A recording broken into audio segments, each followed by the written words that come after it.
Hello parents, my name is Chris Dillon. Hello. I am your student's ukulele instructor. I'm also a PhD student at the University of Kentucky studying music education. I've worked with preschool through 5th grade for the last 10 years. It's one of my passions. So I am going to show you a few skills that we've been working on in our lessons so that maybe if you have the chance at home, you can help your child. So when they come back in here, they've mastered some skills or are developing those skills. So the first thing that we've talked about is how to hold the ukulele correctly. So the ukulele is tucked underneath the right arm, just right there. And they can even hold it by like right here if they want to. And the left hand is just supported right here. It barely even touches the neck. So the thumb rests on top and your elbow's tucked in towards your body and your wrist is pushed forward. This really helps later on in the lessons to facilitate faster movement along the neck. So, so make sure, once again, right arm supported, left arm right here on the neck, elbow tucked in, wrist forward. So this way.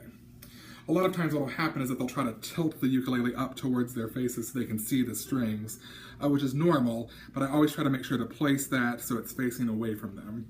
So we want to work on their tactile functioning here, where they can actually feel where their fingers are going rather than visibly see it.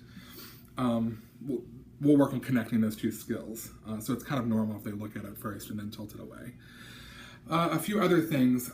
So the ukulele is a little funny. The string that's closest to them, the top string, is actually called the bottom, and the bottom string is actually called the top. It's very weird, but that's okay. The strings in order from the top, the closest to them, to the bottom, are G, C, E, and A. So if I ask them to put their finger on a certain string, the string recognition is a big skill that we've been working on. G, C, E, and A. We've also numbered our fingers. So 1, 2, 3, and 4. So if I ask them, and these are also frets along the front here, the bars. So this is the 3rd fret down, and their 3rd finger is going to go right above that 3rd fret down on the A string. So this right here is the chord C, major. We've been working a lot with playing this in a few different strumming patterns. So we've been working on strumming on the beat and strumming every few beats.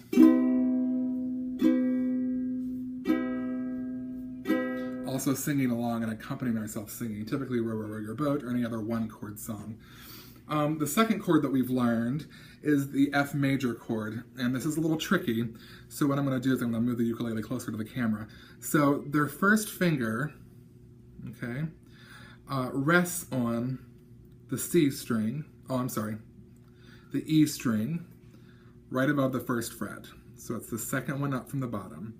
Their second finger comes all the way over here, which is really difficult for them sometimes, to the top string on the G string. So it sits right there. So I've got one string here, or one finger here, and that second finger there. A lot of times their fingers, if that wrist isn't dropped, it'll push against other strings and it won't sound very good. So that's why I always make sure that elbow's tucked and the wrist is dropped. And so that way I'm just playing the 2 strings that I have here. I'm moving my fingers out of the way. I'd never want students to put their fingers behind the neck. But I'm doing this so that you can see it. So if I have this string, these 2 strings pushed down correctly, we should get a nice F major chord. And then if I can move my hand back around so it sounds better. So this is C major and F major. If you can work on practicing those with your student at home, that would be very helpful so that we can move on to other chords.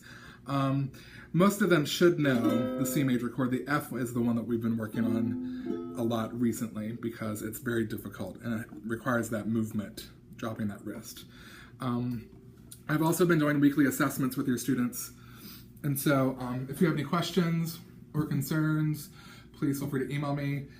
I can send you a copy of the assessments if you email me, and I am really enjoying working with them. So if you have any questions, let me know. Thank you. Bye-bye.